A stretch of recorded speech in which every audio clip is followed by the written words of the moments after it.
台湾第一点。你跟我说你在自己养，你在做生意吧？养兴趣养这样子，你这是4桶哎，麻麻的，很舒服的感觉。把我们看得到的那一段就把它剪掉。确定了，我折喽？不可以这样，就这样。对对对，就大概就是我们挖这样的上这么大，让大家都有得吃。要吃的来挖。这个是你们小时候就会玩的沙窑。对对对，我们夏天在海边玩水。哦，上来刚好有东西吃。对对对，那你像控头油哎，好香哦。哦，金沙的哎，专门在捕螃蟹鸟。螃蟹，这个吗？这个，要，哎，很小哎。就这样。起来就是鱼啊，今天你看哦，这边目前是养五仔鱼，吃了。哦，已经一尾了耶。5毛，今天我好像是一个天才小钓手哎。我们今嘛伫的所在呢是屏东嘉东乡的温娜，它的地名就叫温娜，就这么简单。为什么它叫温娜？因为这边呢是养殖渔业的重镇，大本营，从大鹏湾一路到枋寮，一望无际，你看到都是温娜。我们今天就来体验看看嘉东人的平时生活是什么。Let's go。如果用台17线省道来划开嘉东乡，在公路右侧就是典型的渔村形态。这里的居民除了会出海捕鱼，更多的是海水养殖的渔温。除了昂贵的石斑鱼，你知道吗？其实嘉东养殖最大宗的海鲜，可是老饕心目中的第1名鱼种哦。在台湾呢，有一句话是这么说的：鱼的种类呢，分为有4种，不管是英澳、二枪、三面、四尾cá，或者是英澳、二昂沙、什么沙枪、四尾cá、5面。我跟你讲，但你有没有发现一件事情？蛙永远排在第一个，它的地位没有因为是野生或是养殖，它就动摇了。我们现在来到的这个地方呢，是蛙鱼的大本营。我们来问问看，是怎么样养殖可以养殖出它永远在屹立不摇的位置？大哥你好，你好。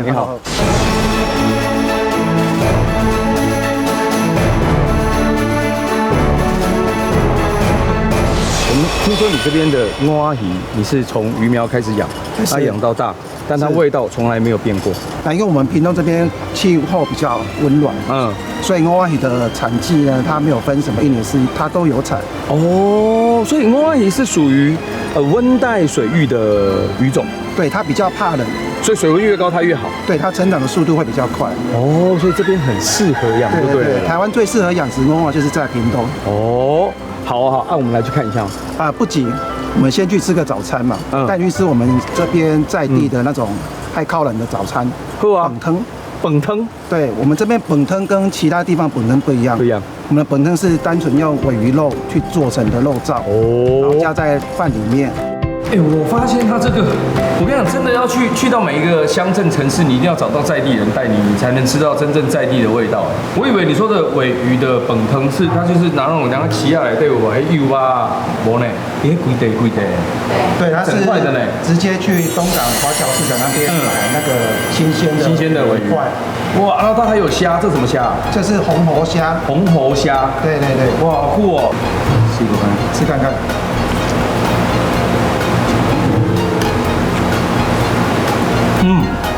哇，这个味道好好吃哦，我好喜欢这种味道。哇，赞！这是你从小吃到大的？对。你是这边的人？是。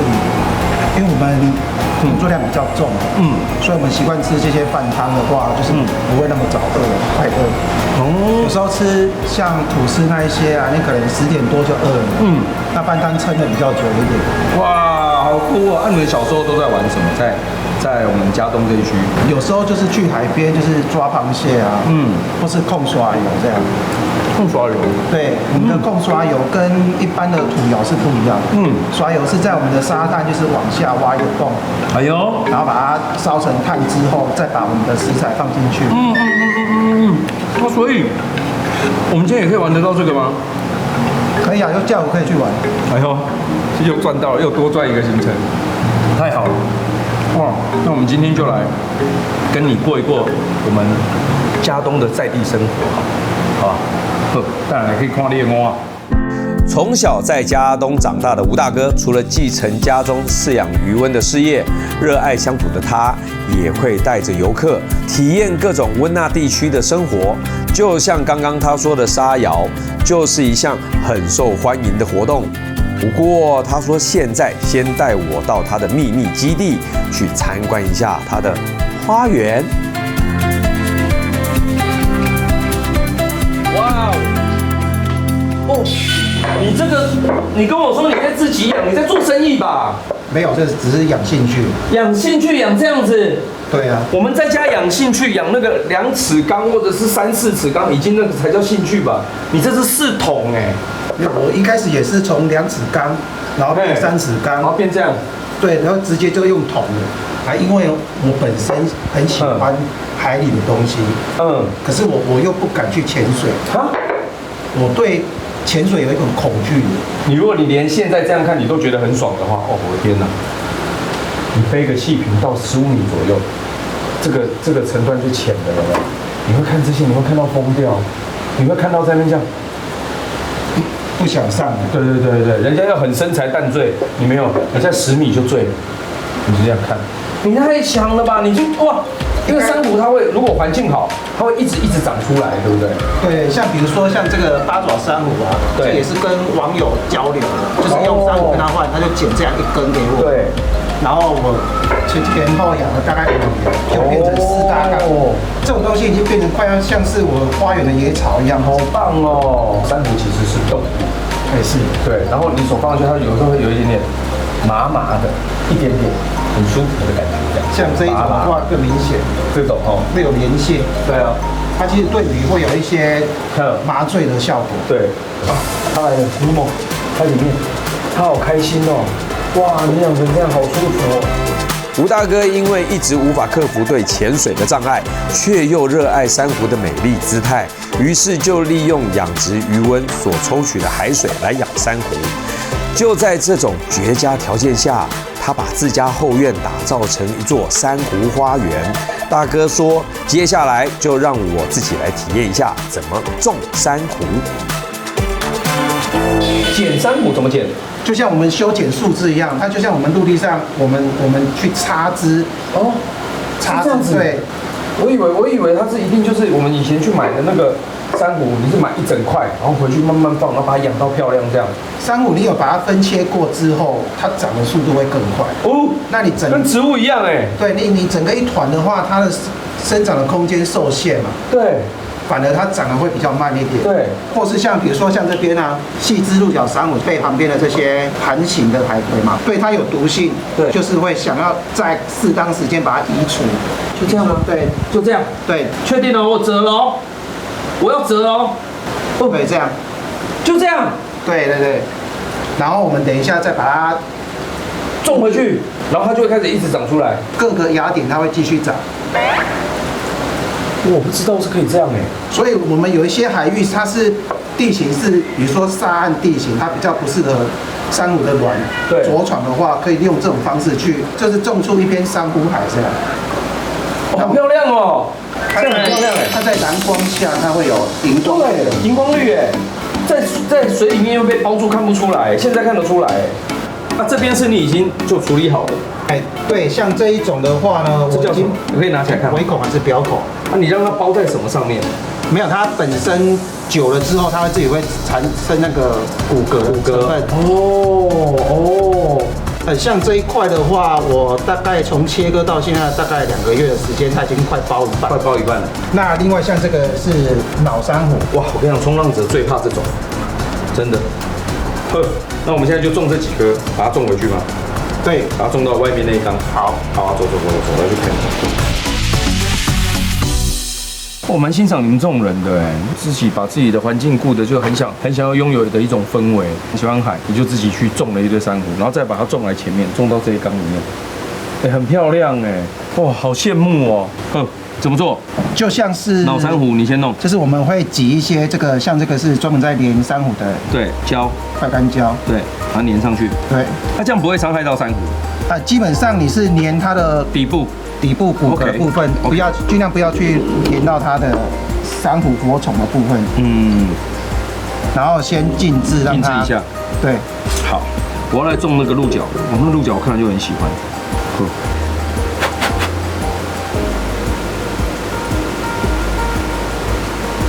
可以让它靠着没关系，这样更稳固。哦，这样。对，然后它会渐渐的，就是它有接触到水泥基座的部分，它会先包出去。对，反正我们会比较习惯把它靠着这样。哦，靠着。对，好帅哦！希望它会活。但是你这里水质这么好，一定会活的啦。对啊。哎，你看它有颜色哎，绿色的了。哇，漂亮！这样会不会卡到任何一个？不会哦，不会，那个位置刚好。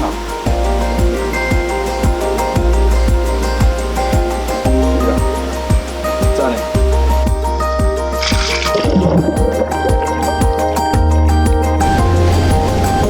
这个是你们小时候就会玩的沙窑。对，我们夏天在海边玩水嘛。哦，上来刚好有东西吃。对。哦，懂了。对，来，怎么做？就大概就是我们挖这样的洞，这么大。对，你不是烤咸鸭蛋要挖到这么大？我们准备了30颗。你烤这么多颗干嘛？想说让大家都有得吃。要吃的来挖。还要挖很深吗？30公分就够了。30公分，就一个碗弓形状这样。哎，我真的觉得小时候真的是没事做会很喜欢这样挖呢。对，因为小孩子嘛，就是喜欢在沙滩上玩一些有的没有的。然后其实我们以前没有3C 的时代，就是我们几乎整个夏天都是在海边度过。对，所以这些东西是我们以前几乎每天都会玩，都会做的，就几乎很奇怪，每天都玩，然后你就觉得不会腻这样。等一下在烤的时候生火的时候，我们就来去捡海贝。对，我们顺便近看一下，就是我们看得到的垃圾，把它带回去这样。生火，来，小的升到大，对。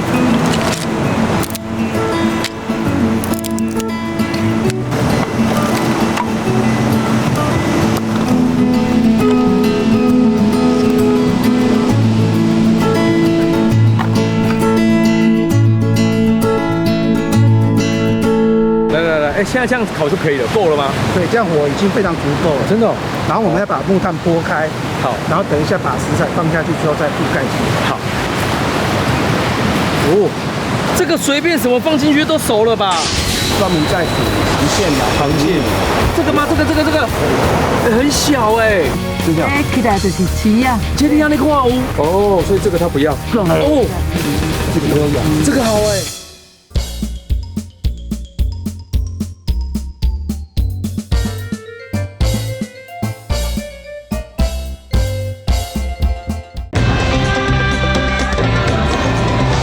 台湾第1点。是啊。那我们把蛋放在上面，放上面。对。哇！包这个报纸是怕说它下去的时候温度太高哦，会瞬间会爆掉。然后放下去之后，我们先放一些沙子，让它先预热。这个等于就像是模拟烤箱的概念啊。对，它是就像焖烧一样，把它焖熟。这样焖多久？蛋的话，可能是15分钟就会熟。是哦，因为这温度很高哎。对啊，要全盖住吗？对。那你像控头油哎，它是跟头油一样，可是它是往下挖的方式。然后利用这个窑把它烧热，然后木炭的热把它焖熟。哦 ，OK， 这样可以了吧？那现在就等哦。对。所以现在捡垃圾。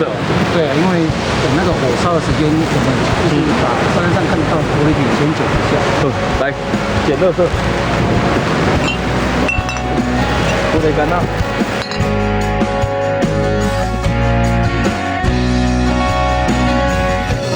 像这个啊，这个是渔业常会用的那个浮标。你看它的形状像什么？你直觉反应。直觉啊？对。炮供，像我看到它，我就觉得说它就像个鱼的身体。哦，是哦。那我们把它加个背鳍啊，这些加上去，它就变成一只鱼了。你想象力很丰富，你会把它拿回去当装饰艺术。对，拿回去了。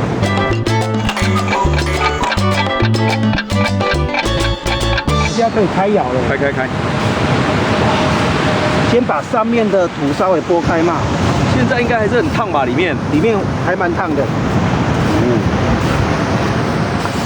然后我们挖是从侧边挖，不要直接中间铲下去，那你的蛋都破掉了。哎，哇，好修哦，这里。哦，你的蛋。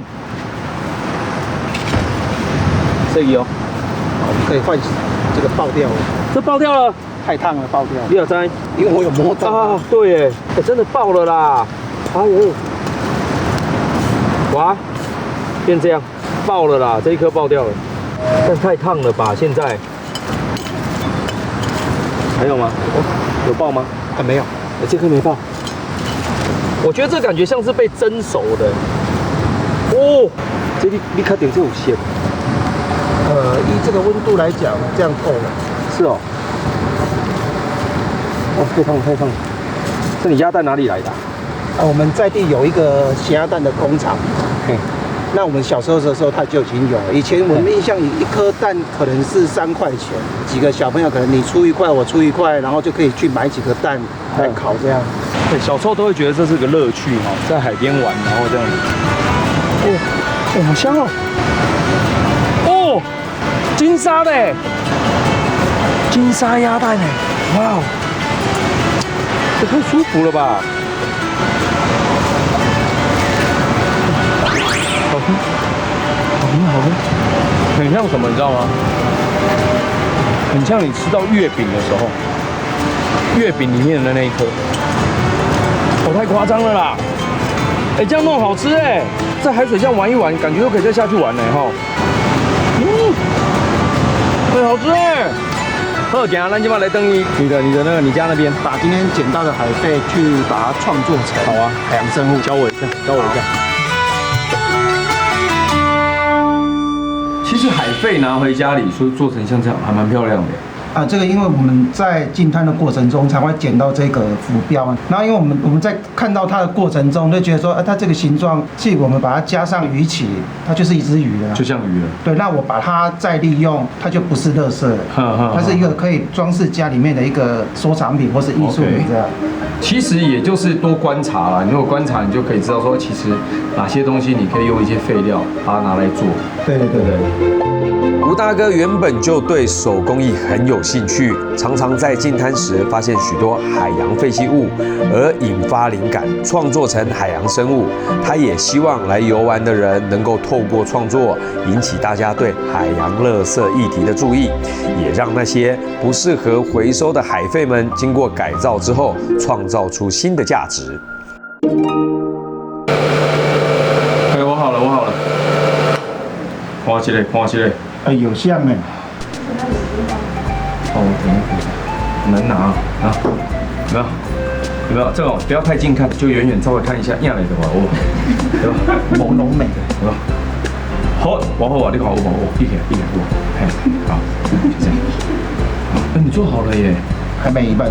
那你挑的难度比较高哎，这种算是什么鱼？这是我们这边养殖的鱼种龙胆石斑，小的时候。哦，龙胆小的时候。对，一般龙胆石斑长大之后，整只是黑噜噜的。对。那很多台湾人他其实不知道，小时候龙胆石斑是长这样。对。然后你再大一点的时候，它的黄色就会退掉。哦，懂了，原来是这样，因为我们看到的石斑都已经是大的了，我们没有看过小石斑。吴大哥他的五仔鱼不是采用惯型的养殖法，而是放进不同物种的自然混养法。刚好他上个月才放了新一批的五仔鱼苗，所以要去海边采买一些小帮手。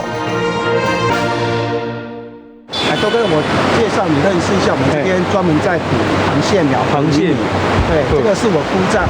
哦，姑丈你好。你好。啊，你那边用这水上了？有，澳洲啊，你上下头家，你比较啊，你比较安全，对红啊。但是蟹苗是一直都有吗？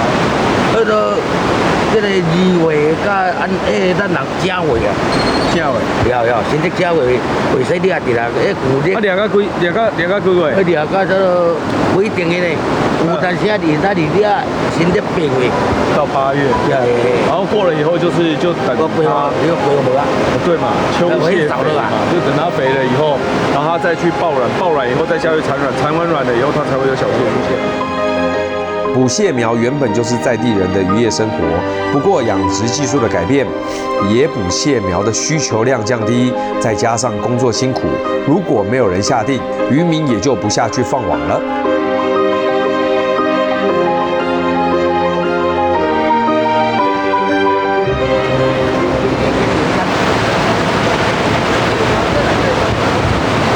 阿伯，这来这种螃蟹苗吗？都有啊，沙有啊，不可能不用处理的。嘿，他们刚好有啊，这是海藻哦。你看这是什么？这个是阿沙。新鲜吐司啊！你吃完吐司为什么乱丢？新鲜吐司，等下拿去丢掉。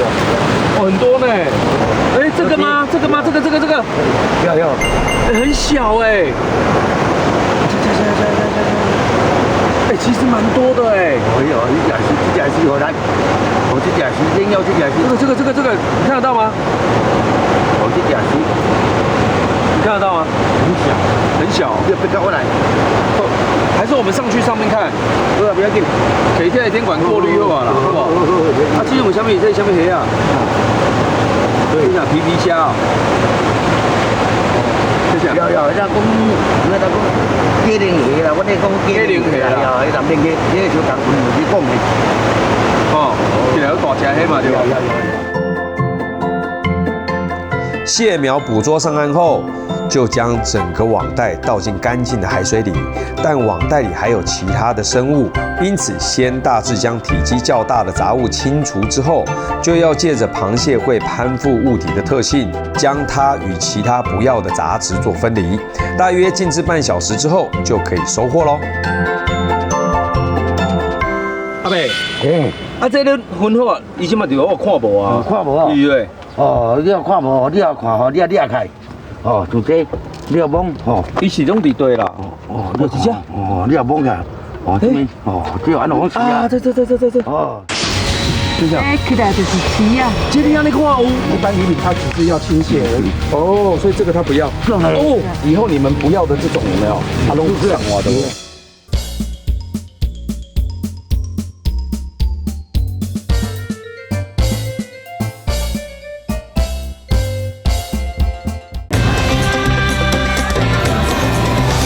台湾第一点，哦，你要摸起来，免给我打，哦，给我打不要紧，手啊收起来，安尼收起来，哦，在这里啊，这个都是嘞，这个吗？用时啊，我看一下这个，哦，现在全在我手上，较定头啊，是这个哦，那个啊，这有名啊，哦，那是海蟑螂，这个才是啦，这种在我手指上这种才是啊，对，刚刚很像蜘蛛的这种嘛，对不对？对，哦，所以你是刚抓上来都像这样子，螃蟹有咸，螃蟹你大盖紧吗？盖紧，这个6個月就多啊，没有6個月，我到班啦，我买起啦，就有够班啊，6個月就有夠班啊，有夠班是偌大？迄個像人你賣蝦啊，大隻像這樣啊，其實蠻快的，其實螃蟹在長很快。如果說螃蟹我們它一次爆卵，你看它下面那個母的有沒有？它爆卵爆很多嘛，它會在那個海面上就這樣。哦，有啊，哦，那有有放卵啊，圆白白的啊，哦，比較白啊，過啊過來，有結束了，變成這啊，就變成這種。哦，啊，這種後來咧，咱哪裡起來？今晚要送啊？你啊，安怎就弄個漂那個溫地嘞，漂到溫地。我真的有人在買蟹苗，我以為沒有人在買什麼蟹苗哎，就以前看人家在路邊這樣擺啊，我都不知道在擺什麼意思啊，那就真的有人在買。有啊。你拄仔咧掠螃蟹的方法有無？敢若袂輸，敢若我以前捌做過咧掠迄個麻仔，意思攏相同款的嘛。同款，就是夏天掠蟹苗，冬天寒人的時陣來掠麻仔。哦，懂啦，所以就是靠海吃飯。對吧？像恁安尼迄口仔迄位有無？都攏是恁的。它是属于算是从小就是先来先赢先讲，我们就在那边，都在这边，大家都很有默契。你要讲就你讲这种经营就对啊，人因遐挂，人有人家前面挂，那袂使挂过去。没当黑嘛，那是别人的位置嘛。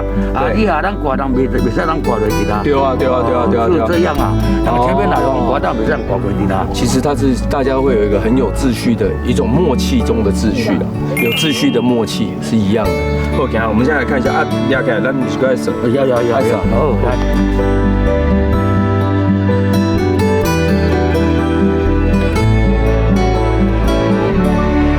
这剩这要创啊？剩几只？这都按照你了。剩100只，这面汤遐。所以一个面汤就是100只。无，就看你硬偌济。硬偌济，剩偌济。面汤啊，嘿，看底2000只，互人交去。互人交，所以是人来先来甲你电讲，我今仔爱几只？对。所以你就硬几只互伊？按硬人家来交安尼。安尼我只，等，我只几只？4只。我只硬几只？你实在你看你剩你的只。剩你只要紧。 5、6、7、等一下8。你们是算只的哦，我以为是讲剩就一桶安尼偌济，唔是啊，是剩只的。只硬的剩只，甲倒了倒面汤一面汤有几只？2000只人家交去遐。交2000只，一届交2000只。看要2000，还要1000安尼。拢会使啦，拢会使。真的跟鳗苗一样，鳗苗也是一只一只算的吼。原来蟹苗也是一只一只算。这要交起人讲，阮拄甲恁孙仔讲，因咧饲阮仔内底饲好这个等咧，你个啥？鱼底底，就5啊个啦，虾啊个啦，对，都臭鱼白拢个啦，300个个啦，等于算是底栖侵蚀底啦，对，让水质也会变好。对啊，江水拢会使的啦。所以它其实算是一种生态的共生的感觉呢，它不用去用药来除藻或干嘛，它就是用生态来去除藻。除了这个螃蟹会当穿伫底，还有啥物物件当穿伫底？有帮助过种的啊，有的也都虾啊，金啊，鱼啊，乌白龙。像你这摆你分得出来这什么螃蟹啊？这种的，咱若讲，有讲肉金啊，肉金来个啦，有无共的无？有种无共的，对，这真歹看，你有种花卡，对啊。你即摆你看有？看这个就包括我就看无。这对嘛？他如果说他看的，这样，起来就是鳍啊，这鳍啊，有鳍啊，这乌鳍啊，有，这你安尼看有？这起来有，阮有瑞放啊，起来就是比鳍啊，人哋卖回卡鳍啊，鳍呢，鸟的啦。还有这种，这种好像红头的咯，红头是啥物？红头的。好啦，现在骨架，这这嘛是金嘛，这个就分得比较清楚，这一看就是跟大家都不一样。这什么金？有没有？这一看就不一样。同款迄金嘛，我咧讲回卡牙啦，回卡牙角，然后回卡金嘛，迄种另外一种金嘛。这出地物件，咱家己本身捌袂了啊。而且我干嘛你知道螃蟹，我现在在夹它，你不要以为它像蜘蛛体透明的，好像很脆弱，它夹上去是硬硬的，像一颗小沙粒一样。它其实还是有相当的保护力耶。你看，你这样夹起来。你看，这做都无讲啊。黑我嘛知影啥，这种都另外一种金嘛。不，这是贝壳。那个另外一种金嘛。这贝壳啦，这金嘛。这壳啦，你拜托者。我赢啦。系啊。无啉吼，我跟你讲，这啥你敢知？这龙虾。这没有啦，这个是一般那个塑胶，人家乱丢的。这个中国这种我这无讲啊。所以其实你们在每天的工作就是下去捕上来，然后在这边分完了以后，然后等人家来高浪啊那个。你看，这做都不一样的。这没这，这啥？这另外一种金嘛。我讲你迄垃圾啊，你垃圾啊啦，你讲。你大你话真的是，你就讲讲金嘛，金嘛你啊。卖给我骗哦，好不好？我把就安尼看无，但是我安尼个看无。好厉害哦！就这有钱啊尔啦，嘿。有钱啊尔啦，嘿啦。老魏啊，你看嘛，快点你看无？什么啦？那种。有耳卡是不是？啊，这中间嘛。耳卡啊。你很准哦。拜托姐，我把酒盖好呢。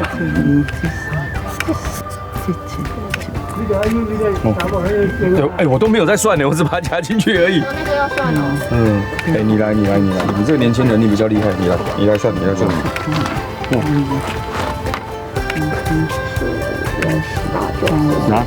这看这两只，这耳卡是不是？那两只不是，这两个不要加进去，你加回来。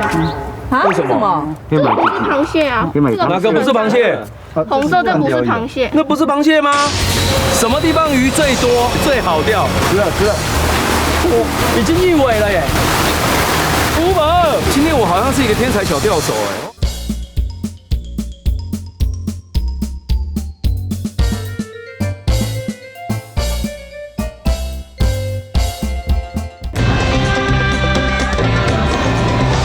台湾第一点，不是这个叫没有用药，人家要这个。螃蟹没有一般渔民他只是要清蟹而已。你被成哦，所以这个他不要。那个是锈斑鲟啊，所以这个好物。一种哎。哦，这个我有养。这个好哎。对。进去啦。我跟你讲，以后你们不要的这种有没有？阿龙上我的，我可以来骑我的回骑啊。要。对啊。那个粉红色把它挑进去没关系。没啦，没。好来，你家来这几只这235。 235在这里面，你看一下，这里就235。辛苦的夹了几小时的蟹苗，终于完成工作。吴大哥说，今天一共订了3000只蟹苗，等回去就要让他们放进鱼温里工作。所以你这个带回来，就是放下去，然后跟蚵啊混养。对。那螃蟹它下去，它不会被它吃掉吗？所以我们尽量就是放养螃蟹是在5仔鱼苗下去之前。5仔鱼苗有多小？大概1到2公分。这么小？对。啊，这么小，它就不会去吃它了。对，所以你螃蟹长的速度比蚵啊快的时候，它就不会被它吃掉。哦，懂了。这样子你放了几只？2000只？这边有3000只。3000只。OK。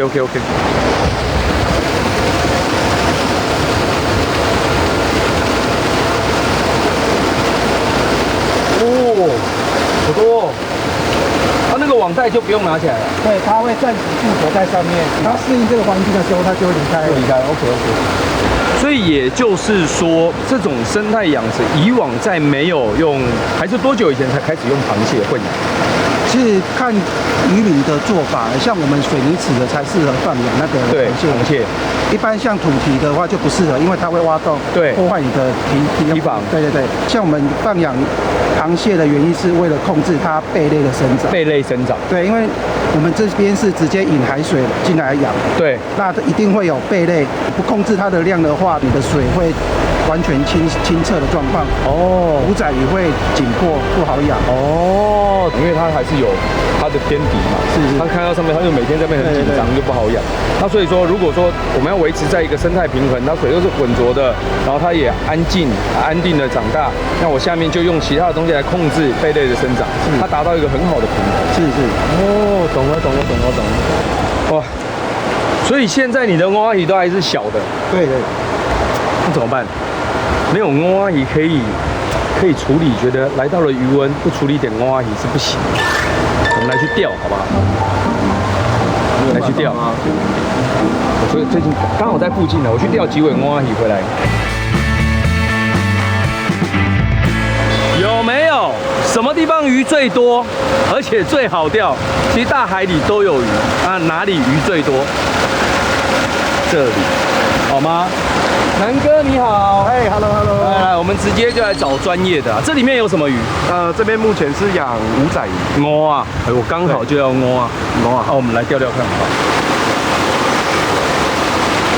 来，我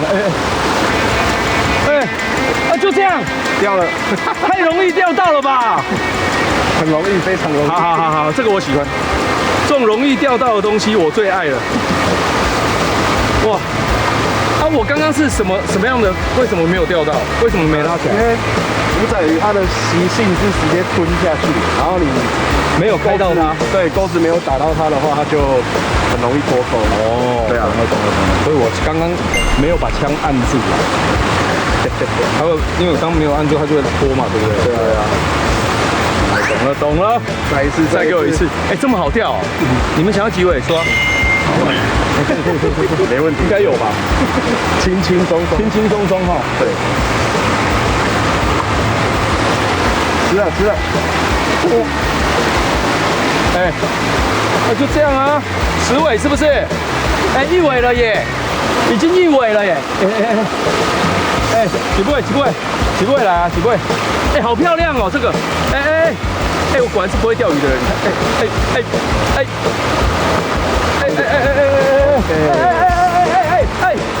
哎，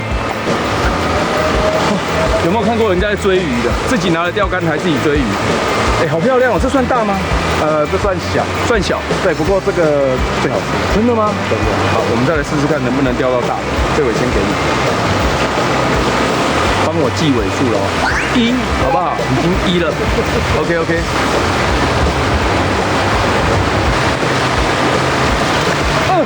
掉了，我已经开了还掉哦，太夸张了吧！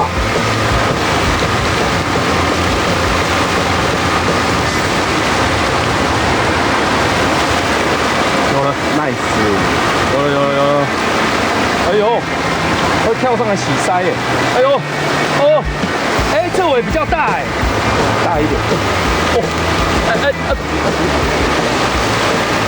这 OK， 哎，大一点点，对，哎，这古花漂亮哎，你们的古花漂亮，哎，不是古花，这是古花，你们的古花漂亮，真的漂亮。古花的特征是什么？古花的特征就是它，我们看它的头，尖尖的，圆圆的，尖圆，它这里这一块鼻子最好辨认就是这一块。哇，五仔鱼的话比较会认错的话，应该会，如果你远远看它的体量，对，你在海边钓看它的体量，很容易会误认为它可能是夏威夷海，因为它的你说夏威夷什么？海莲，对，海莲，对，懂了。2尾了，你真的要10尾哦？会不会等下拿太多？会不会拿太多？没问题。这很容易就10尾，一定有10尾啦，一定有。太简单了。哎，我今天我好像是一个天才小钓手哎，哇，好强哦！哎，来，随便帮我上了，随便下去再拉2个给你看。我只有在这个时候能唱秋，主持了这么多集，就今天最秋。来，5本，哎，哇啊！不会，我秋不起来了，我秋没出来了。这句话叫啥？摇摆无久变数的久啊！马上你看就把人家线打结，哇！没有钓鱼这么好钓的啦！哎，你们要不要开海钓场啊？来喽！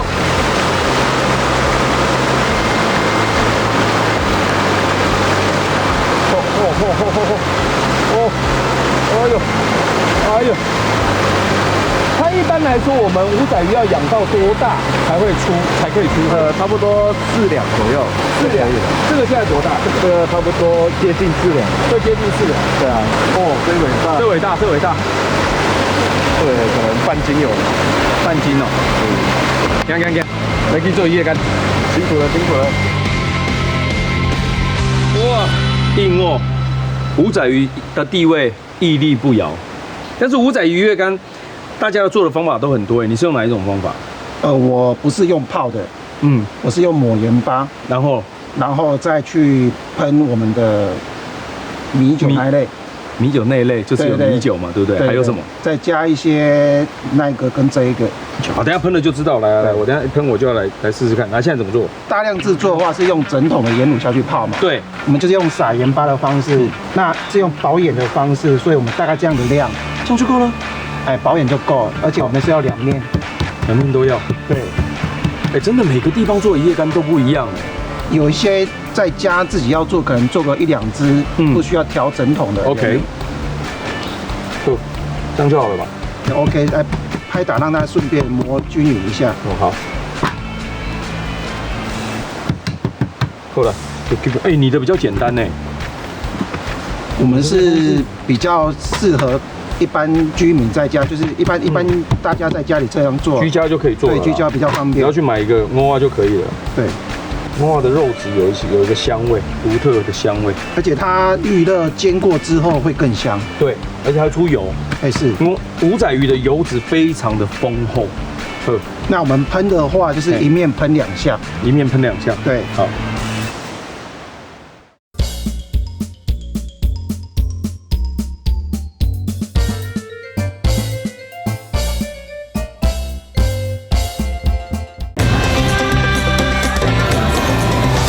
台湾第1点米酒，对，还有那个有一个中药味道，那个当归，是当归吗？有当归，对不对？还是其实你是拿黄酒？没有，我们有20几种啊。你看，唔讲拢我敢问拢唔讲哦。这个它有一个中药材的味道了。当归，我大概可以猜出几种哦。当归啦，哈。红枣有，枸杞有，乌枣。其实我们常见的药材都有啦，只是比例的问题。比例不同了。一面喷2下。对。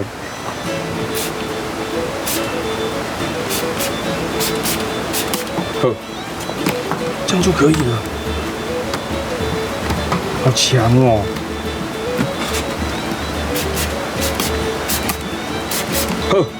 那我们一般五仔鱼是选择晚上，对，温度比较低的时候才会拿出来风干，而不是晒太阳。那我们会从这边串过去，对，然后挂着。哦，好，安尼啦。对，你这样它就会自然会撑开了。哦，哎，你知道我五仔鱼有的时候啊，我东北季风来的时候啊，我就会去买蚵啊，我有壁炉，我都用这样，然后我就把它吊在壁炉的旁边，我可以砍瘦2、3小时吧，我就这样整个哇，外层有点温度，哈嘎哒有没有？你再下去煎，有够好吃，超好吃，无敌的啦！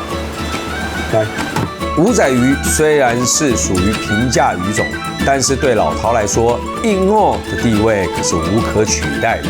而且就算做成了一夜干，丰厚鲜美的鱼汁也都不会改变。不信，来试试看啊！我觉得你的生活很chill呢，你又养珊瑚，你又自己养蚵啊，养殖业，然后自己把这里布置成这样，很厉害。我好羡慕你哦。我们从哪一个开始？这个饭呢，五仔鱼一夜干的炊饭。炊饭啊，我们是把五仔鱼烤熟之后呢，然后加入生米去煮成熟饭。哦，这太高级了吧！饭里面充满了五仔鱼的油脂，那个香气。我先挖一小口来看一下，好不好？试看看。我看，哎，阿内啦，哎呦，哇，喝。我跟你说，这样的饭味的香气啊，这个东西，我光闻哦就不行了。哦，合理的味道吗？五仔鱼超强，五仔鱼是很厉害的。我们以饭有调味来说，你第一个想到什么？炒饭、米糕、蚂蚱，对不对？它没有，它已经在所有饭类的最顶端了。硬蚵嘛，我都一夜干。对，哇，这个很难跟你形容这蚵仔有多好吃哎，你必须自己吃到才知道了。那我也只能吃给你看，烤过的还是。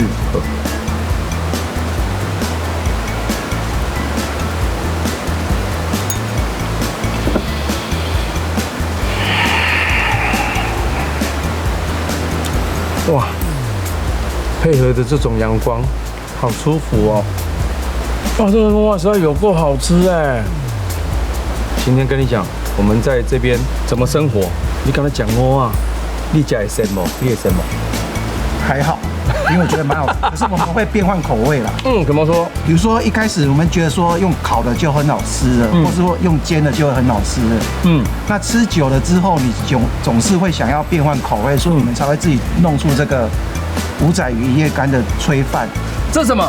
这是我们混养在五仔鱼池里面的新点臭肚鱼。为什么它要混养在五仔鱼池？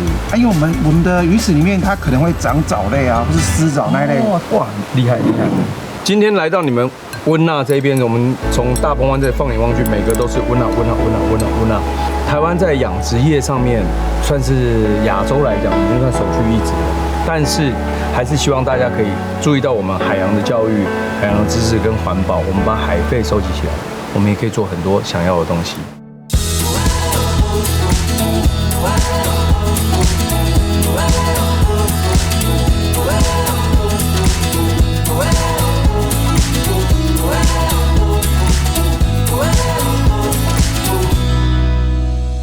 看完了今天的节目，有没有什么获得呢？如果有的话，记得按赞、订阅、分享，还有开启小铃铛。